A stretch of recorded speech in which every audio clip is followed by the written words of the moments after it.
नमस्कार, मैं हूं आपके साथ रोहित और आप देख रहे हैं एनवीएफ न्यूज। बहुत ध्यान से इस चर्चा को सुनिएगा क्योंकि यह चर्चा हो रही है राहुल गांधी के एक बयान के बाद। राहुल गांधी ने बहुत शानदार बात कही है। यह कहने में कोई कोताही मैं नहीं बरत रहा हूं क्योंकि राहुल गांधी ने आज अपने मुंह से खुद यह कह दिया कि देश की शिक्षा व्यवस्था जो थी उसमें वो नहीं पढ़ाया गया जो जरूरी था। मुगलों का महिमा मंडन किया गया।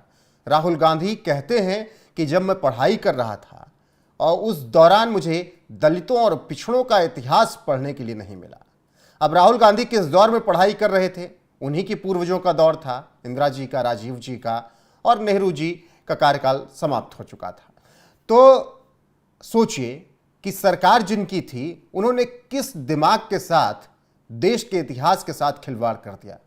और पहले जो 30 साल तक लगभग शिक्षा मंत्री बनाए गए वो मुस्लिम थे और उन मुस्लिम शिक्षा मंत्रियों ने देश पर थोपा मुगलों का महिमा मंडन। चर्चा करेंगे पंकज जी, बहुत बहुत स्वागत है। लेकिन राहुल गांधी का बयान पहले सुन लेते हैं। उसके बारे में कुछ कहा भी नहीं जाता है। उन्होंने क्या किया, कैसे किया, क्या उनके खिलाफ डिस्क्रिमिनेशन हुआ, क्या उनको सहना पड़ा, वो तो है ही नहीं। मैं अपना एक्सपीरियंस बता रहा हूं, पता नहीं शायद आपने स्कूलों में पढ़ा हो। मैंने स्कूल में ना दलितों की हिस्ट्री नहीं पढ़ी, ना दलितों की हिस्ट्री पढ़ी, ना पिछड़ों की हिस्ट्री पढ़ी। पंकज जी, प्रकाश डालिएगा राहुल गांधी के इस बयान पर। देखिए, सबसे बड़ी बात कि राहुल गांधी के बयान से पहली बार मैं सहमत हूं, क्योंकि राहुल गांधी ने जिन स्कूलों से पढ़ाई की है वहां सचमुच इस देश के गरीब, ओबीसी वगैरह के बच्चे भी नहीं पढ़ते और उनके बारे में बताया जाना तो बहुत दूर की बात है। वो बहुत बड़े बड़े लोगों के बच्चे वहां पढ़ते हैं और वहां फ्रेंच पढ़ाया जाता है, जर्मन, स्पेनिश वगैरह पढ़ाया जाता है। उसके बाद राहुल गांधी चले गए विदेश। अब मैं बताता हूं राहुल गांधी ने क्यों नहीं पढ़ा। इस देश के पहले सबसे बड़े इतिहासकार खुद को कहने वाले कौन थे? इनके परनाना जवाहरलाल नेहरू, जिन्होंने डिस्कवरी ऑफ इंडिया लिखी थी। सचमुच वहां पे दलितों का इतिहास नहीं लिखा था। जब राहुल गांधी 7 साल के हुए, 1970 में इनका जन्म हुआ है, जब 7 साल के हुए तो थोड़ा थोड़ा बच्चों को याद आना शुरू होता है। उस वक्त की घटनाएं आपको हमें याद होगी। 1977 में मंडल कमीशन का गठन हुआ था और इनकी दादी ने विरोध किया था उसका। तो अपने घर की बात थी, दादी किस चीज का विरोध कर रही होंगी, शायद देखा होगा, पढ़ा होगा, कहीं ना कहीं सुन रखा होगा, पर ये नहीं पढ़ा। जब ये 8 साल के हुए तो बिहार और यूपी में ओबीसी का आरक्षण लागू हुआ। बहुत बड़ी हिंसा हुई थी। समाचार पत्र पढ़ते तो कुछ ना कुछ जानकारी होता। जब ये 10 साल के हुए तब मंडल कमीशन की रिपोर्ट राष्ट्रपति को सौंपी गई और उसके बाद इन्हें से ठंडे बस्ते में डाल दिया गया। जब ये 10 साल के थे तो इनकी दादी ने ही डाला था, इंदिरा गांधी ने। जब राहुल गांधी 10 से लेके 20 साल तक यानी 80 से 89 तक इंदिरा गांधी और राजीव गांधी इस देश के प्रधानमंत्री रहे, वो मंडल कमीशन की सिफारिशों को उन्होंने ठंडे बस्ते में डालकर रखा था, ये कहते हुए कि इस देश में अगर ओबीसी और पिछड़ों को आरक्षण मिला तो इस देश को पता नहीं क्या हो जाएगा जी। इस देश में बहुत बड़ा तूफान मच जाएगा। और बार बार आंदोलन होते रहे। राहुल गांधी अगर पूछ लेते कि हे दादी, हे पिताजी, इस देश के लोग जो दलित हैं, वो पिछड़े हैं, क्यों हमारे घर के आगे डेरा डालकर बैठे हैं, तो कुछ ना कुछ पता चल जाता। जब ये 90 साल के हुए, यानी कि 20 साल के, तब एक गैर कांग्रेसी को पहली बार भारत रत्न दिया गया। उस गैर कांग्रेसी का नाम था बाबा साहब भीमराव अंबेडकर। बीपी सिंह की सरकार 20 साल में, हाँ, बीपीसी की सरकार ने दी थी 1990 में। 1990 में पहली बार बाबा साहब के भीमराव अंबेडकर के जयंती पर इस देश में स्कूल में छुट्टियों की घोषणा हुई।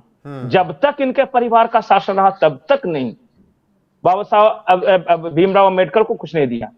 उसके बाद देखिए, हमको लगता है कि ये विदेश चले गए होंगे 20 साल, जब 25 साल है, क्योंकि वहां अमेरिका, फ्रांस, जर्मनी, जहां जहां ये पढ़ रहे थे हर जगह तो फेल हुए, लेकिन फिर भी अगर अच्छे स्टूडेंट होते तो भारत के अखबार, यहाँ के टेलीविजन कुछ ना कुछ देखते रहते। वो सब कुछ नहीं इन्होंने देखा। इन्होंने तो ये भी नहीं देखा कि इस देश में पहली बार एक ओबीसी प्रधानमंत्री बना और हमने विरोध किया। उसका। दलित मैं बता रहा हूं, आदिवासी नहीं राष्ट्रपति का भी विरोध किया। देवगौड़ा की पहली सरकार थी, इन्होंने गिरा दी उसे। इस देश में बहुत, जब जब इस देश में ओबीसी या दलितों की सरकार बनी, उस सरकार को गिराने का क्रेडिट इनके ही खानदान को जाता है। राजीव गांधी खुलकर सबके सामने कहा करते थे, और मीडिया में भी कई बयान हैं कि इस देश में ओबीसी दलित वगैरह को अगर आरक्षण मिल गया तो ये हो गया। तो पढ़ेंगे कैसे? इतिहास लिखा इनके परनाना ने, इतिहास बोर्ड में भर दिया कम्युनिस्टों को, जिसमें ज्यादातर या तो मुस्लिम थे या वामपंथी थे। रोमिला थापर हो गए, इरफान हबीब हो गए, यही सब तो इतिहास लिखते थे। तो इनका परिवार या इनके परिवार का पेट, जो पालतू लोग लिख रहे थे, उन्होंने 3-3, 4-4 चैप्टर मुगलों के इतिहास में लिखा है। हमने सिर्फ यही पढ़ा कि बाबर का बेटा हुमायूं, हुमायूं का बेटा कौन, तो अकबर का बेटा जहांगीर, तो शाहजहां, तो औरंगजेब, यही पढ़ते रह गए। हमने तो कभी चंद्रगुप्त विक्रमादित्य की वीरता की कहानियां पढ़ी नहीं। सही बात कर रहे हैं। हम जब 9th या 10th में थे, मैंने 1999 या 2000, ये 2 सालों में 9th और 10th का परीक्षा पास किया। वहां पे 2-2 चैप्टर रशियन रिवॉल्यूशन पे था। नहीं पढ़ा आपने, पिछड़ों का इतिहास नहीं पढ़ा, उसके पीछे का कारण भी थोड़ा समझना पड़ेगा ना। देखिए, सरकार जब देश आजाद हुआ, उसके बाद जब नेहरू का कार्यकाल आया, तो ये भी तो गौर करने वाली बात है कि पहले 30 साल तक लगभग मुस्लिम शिक्षा मंत्री रहे। सबसे ज्यादा शिक्षा मंत्री जो रहे केंद्र में उस समय तक के, मौलाना आजाद, मोहम्मद करीम छागला, हुमायूं कबीर, नूरुल हसन और फखरुद्दीन अली अहमद। और उसका इफेक्ट ये हुआ कि आपने मुगलों का महिमा मंडन पढ़ा, 4-4, 5-5 चैप्टर, औरंगजेब का अलग, शाहजहां का अलग, हुमायूं का अलग, उसका अलग, उसका अलग। मैं बताऊं, जिन 4 शिक्षा मंत्रियों का आपने नाम लिया ना, वो राहुल गांधी जब बचपन से जब तक पढ़ाई कर रहे थे, यही चारों शिक्षा मंत्री थे। जब तक ये बुढ़ा नहीं गए तब तक यही शिक्षा मंत्री रहे। ये जब वृद्ध हो गए, मतलब कि प्रौढ़ हो गए, तब पहली बार किसी हिंदू को शिक्षा मंत्री बनने का चांस मिला। अरे शिक्षा मंत्री सिलेबस में नहीं पढ़ रहे होंगे राहुल गांधी जी, लेकिन जब आप बड़े हो रहे थे तो आपको वेल्लपुरम आकरम चेडू में दलितों के नरसंहार अखबार तो आता होगा ना, कि आपके परिवार ने कैसे कटवाया था। दक्षिण में दलितों को बाकायदा नरसंहार करवाया था। वो नहीं पढ़ा था आपने नहीं पढ़ा था कि कांग्रेस की सरकारों ने कैसे दलितों के नरसंहार बिहार में करवाया था। आप लालू यादव की सरकार को समर्थन दे रहे थे। कुछ नहीं पढ़ा आपने। और हम बताते हैं कि हमने क्या पढ़ा। हमने इस देश के जितने महान राजाओं को पढ़ा है, जो कि मुगल के अलावा थे, वो सारे के सारे अति पिछड़े, ओबीसी और दलित है। हमने चंद्रगुप्त मौर्य के बारे में पढ़ा, वो मौर्य वंश के थे। हमने सम्राट अशोक के बारे में पढ़ा, वो भी आज के परिप्रेक्ष्य में दलित थे, कुशवाहा समाज के थे। आप जितने महान राजाओं को ले लीजिए, पुष्यमित्र शुंग को छोड़कर कोई भी सवर्ण नहीं था जिसको आप सो-कॉल्ड बड़े राजा बोलते हैं। दक्षिण से लेके चोला डायनेस्टी से लेके चालुक्य से लेके, ये हुमायूं को पूरा देश जानता है, पूरी दुनिया जानती है, लेकिन हुमायूं को हराकर विक्रमादित्य हेमू, जो कि दिल्ली के गद्दी पर बैठे हैं, उनके बारे में देश जानता ही नहीं है। अरे कैसे जानेगा? इन्होंने हारने वाले को तो शिक्षा मंत्री बनाकर इतिहास लिखवाया है। मुगल जिंदगी भर लात खाते रहे, और महाराणा प्रताप जैसे एक छोटे मेवाड़ के राजा ने इनको कभी भी नहीं बढ़ने दिया।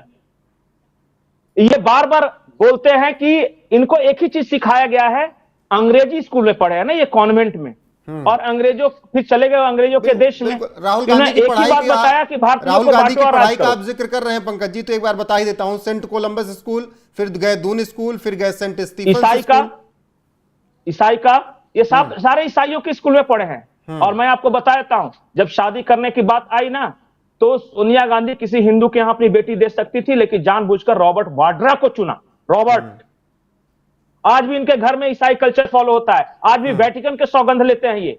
चुनाव के दौरान कोर्ट के ऊपर भले जनेऊ पहन के चले आते हैं, पर ये आदमी हिंदू धर्म को फॉलो नहीं करता। चलिए ठीक है, आखिरी सवाल जब इस देश में इनके माता जी को मौका मिला, तब इस देश का बंटाधार किया। इनके पति, सोनिया गांधी के पति, जब पहली बार इस देश के प्रधानमंत्री बने तो साले क्वात्रोची अरबपति हो गए जी। जब इनकी अम्मा आई यूपीए में, तो इनकी बहन का, मतलब सोनिया गांधी की बहन का, उनकी अम्मा का म्यूजियम खुल गया इटली में। बिल्कुल पंकज जी, अब आखिरी सवाल, शिक्षा का बात हो रही जब राहुल गांधी के उस बयान की, क्या भारतीय शिक्षा लंबे वक्त तक तुष्टीकरण का औजार बनी रही देश के लिए? शिक्षा, खास करके इतिहास लेखन में भारतीयों में गर्व का भाव पैदा ना हो, आप में एक हीन भावना आए, बार बार आपसे यह कहा जाता रहेगा कि आप हमेशा हारे हो, जबकि सच्चाई ये नहीं है। भारत का इतिहास वीरों का इतिहास रहा है। हमारे यहाँ के एक राजा रामचंद्र अयोध्या से निकलकर जाते हैं, वनवासियों की सेना तैयार करते हैं और श्रीलंका में जाके फतह करके आते हैं, कहते हैं कि हम तो उसे मानते ही नहीं। जब जब इस देश में कोई जीतता हुआ हिस्ट्री दिखाई देगा, ये उसके बारे में जिक्र नहीं करेंगे। ये हमेशा हारने का इतिहास पढ़ाते रहे हैं। ये बार बार ये बताते रहे कि मुगलों से आने से पहले न हमारे यहां कोई आर्किटेक्चर था, न खान पान आता था। अरे भाई, मुगलों को इतना ही ताजमहल और लाल किला बनाना आता तो अपने देश में न बना लेते? बिल्कुल। वो भारत में आके क्यों बनाए? अफगानिस्तान में बना लेते, जबकि वहां तो उनके पुरखा रहा करते थे। वहां तो गधे पर बैठ के घूम रहे थे ये सब कबीले में, और यहां आके अचानक इनको ताजमहल बनाना आ गया। ये कहता है कि हमें खाने का सलीका नहीं पता था। अच्छा बताइए, जिस रेगिस्तान से आए वहां चावल होता है क्या? वहां मसाले होते हैं क्या? यहां चावल में मसाला डाल देख के कहते हैं कि बिरयानी हमने बनाई। तुम्हारे यहां न मसाला था न चावल था, तो बिरयानी का रेत का बनाते थे? अरे तुम्हें कुछ नहीं आता तो उसमें गोश्त का सिर्फ टुकड़ा डाला है तुमने, बाकी तुम्हें कुछ नहीं आता था यार। बिल्कुल बिल्कुल पंकज जी, तुम्हारे वहां खाने को वांदे थे, कुछ था नहीं। पता चला कि एक धन्य धान से भरपूर धरती, जहां 3 मौसम, 7 नदियां, 7 ऋषि, 7 पहाड़ थे, जहां तरह तरह के मौसम थे, आ गए, भरपेट खाना मिलने लगा तो ऐठन शुरू हो गया। बिल्कुल पंकज जी, और एक लंबे वक्त तक शिक्षा व्यवस्था जो भारत की रही, तुष्टीकरण का औजार बनी रही, और देश को मुगलों का महिमा मंडल लगातार पढ़ाया गया, और लगातार ये बताने की कोशिश की गई कि ये पूरा देश मुगलों का बनाया हुआ है। फिलहाल राहुल गांधी ने आज जब जिक्र कर ही दिया है कि दलितों और पिछड़ों का इतिहास हमें नहीं पढ़ाया गया, तो उन्होंने कहीं ना कहीं अपनी ही कांग्रेस और अपने ही पूर्वजों को कटघरे में खड़ा कर दिया। जी पंकज जी, लास्ट लाइन ये बोलूंगा कि ये कहते हैं ना कि हमने बनाया, जितने भारत के बड़े बड़े महान आर्किटेक्चर हैं, आप दक्षिण भारत में चले जाइए, वो इसलिए सुरक्षित है क्योंकि वहां मुगल नहीं है। इन्होंने सिर्फ तोड़ा है, बर्बाद किया है बाकी आप लोगों को ये चर्चा कैसी लगी, शेयर जरूर कीजिएगा, कमेंट करके बताइएगा भी, चैनल को सब्सक्राइब कर लीजिएगा, लाइक कीजिएगा वीडियो को, बने रहेगा हमारे साथ। नमस्कार।